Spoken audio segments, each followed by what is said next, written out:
choose between self-righteously about my femme identity or self-righteously about a trans partner of mine. Which piece I should read?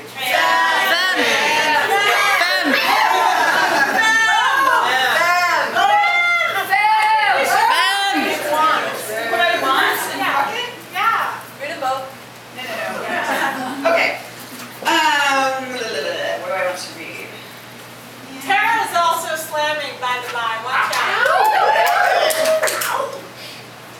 I think you're Italy. what? Okay, well, damn it. Which one's sexier?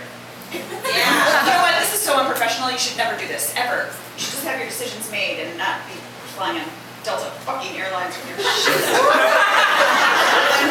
Okay. Why does it matter? God damn it. Okay, so this is what I'm gonna read. The film Alphabet. But people don't fuck with trans people, okay? Don't fuck with those of us who sleep with them and call us not queer and all that shit. I don't know why I'm throwing my head around so much. I'm exhausted. Okay, here we go. First of all, okay, this is my last piece, but I just want to say thank you so much for having me. This is an incredible event. Thank you, Natalie and Becky, for organizing this. When you're traveling through Seattle, come hang out at an event, please. I'm not kidding. Come hang out in class, come hang out with the gays. We'll, set you up. It'll be awesome. Seattle's awesome. Woo! And we have good coffee. Okay. This is called the Femme Alphabet. The Femme Alphabet. A is for the ally or asshole that is all of our choice to pick between because everyone, including me, is programmed to hate femininity. B is for breast. Pocket, where I keep my list of assholes. Sometimes, if they do their homework, I cross them off the list. C is for choice and the cup of holy good luck that I came out like this, swishy, and it stuck despite my mother trying to beat what she mistook for frivolity out of me. D is for Detroit, from where I learned to hide my sores and that everything is covered in a coat of pain, and despite it I was full of music, dance, music. E is for Elvis, my first crush on a femme, drag, king. Unfortunately, he taught me that no matter how hot your snot, you shouldn't go stealing other people's good shit to make yourself famous, especially without paying a toll and giving credit. But oh, his girly hands, strong jaw, and long eyelashes. F.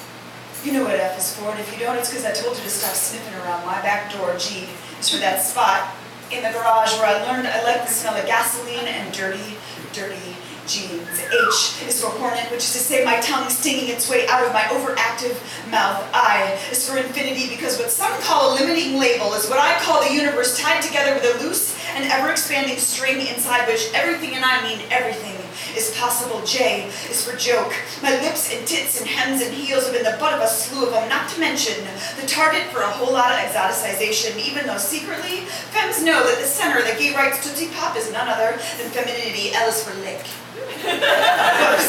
Out of order, but no worry, we femmes know how to backtrack, how to rescue what's been chucked by the truly liberated into the trash and fashion it into a functional, flashy, postmodern gender fuck. What for some is left over is my liberation. You see, we working class girls get by like that. So officially to backtrack, K is for Karl Marx, who said anyone who knows anything of history knows that great social changes are impossible without feminine upheaval. Translation. Derision or disgust for my bowels and bellows will simply convert into fuel for the revolution that the fairer sex is destined to lead, but by fair I don't mean pale. I mean justice, fairness. Both might mean spending as much time on the obvious link between, say, immigrant rights to gay marriage as we do on fighting who's going to throw the best party at this year's Pride Parade. Are you kidding me? And as for numbskull, well, we are off throwing pity parties and suing each other over who legally owns the word pride. True story, happened in Seattle. What the fuck? We should be ashamed of ourselves for not even knowing where is the front line. Because it's going to go like this. Immigrants, the poor perverts. 2 stones thrown where criminals living in a police state, running around saying stupid shit like, how did they end up at my front door? I thought we were just going to put that nice privacy wall at the base of our country, tastefully blended with southwestern earth tones, and the next thing I know, they're arresting me for what? Possession of an implement of sodomy. But oh, what would I know about that? Oh, is for, of course, my corset doesn't obscure the view of the obvious fact that the right to express my gender is directly related to retaining ownership of not only what I'm allowed to by law orgasm over, but also pee profit from now. It may seem like I'm off track, so let's go back to C. It's for choice, and how we ought to have the right to choose what we do with our bodies, like who and how to fuck, whether or not to tuck, to keep or chuck the contents of our uteri. Also, what to do with our tits, like glue them on, stuff them in, push them up, buckle down, or get rid of them all together. Much like whether to have light hair, big hair, no hair, blue hair. Now, y'all get how these are about how you own your body, right? Yeah. And you have a right to do with it what you want, right?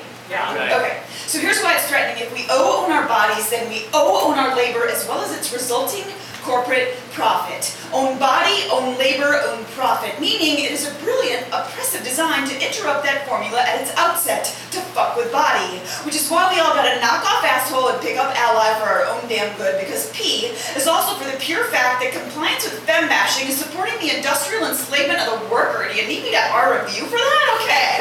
For the last time, pushing up my tits is my very resistance to the corporate machine that would otherwise own me. Got it? I hope so, because I'm sick of saying it, even though, let's face it, I would be terribly bored if I didn't get the opportunity to mention that the you underclass has always been more radical than we good liberals have been programmed to perceive. Why? Because obscuring the view of the fact that femmes have been paying the price for everyone's femininity means that we don't have to sit with the fact that we are all dirty. Translation W, walking machines of desire who have SEXXX femmes know that we make people nervous because we don't apologize for our fuckability. So if you really want to be a femme ally, then commit to not hide your own femininity.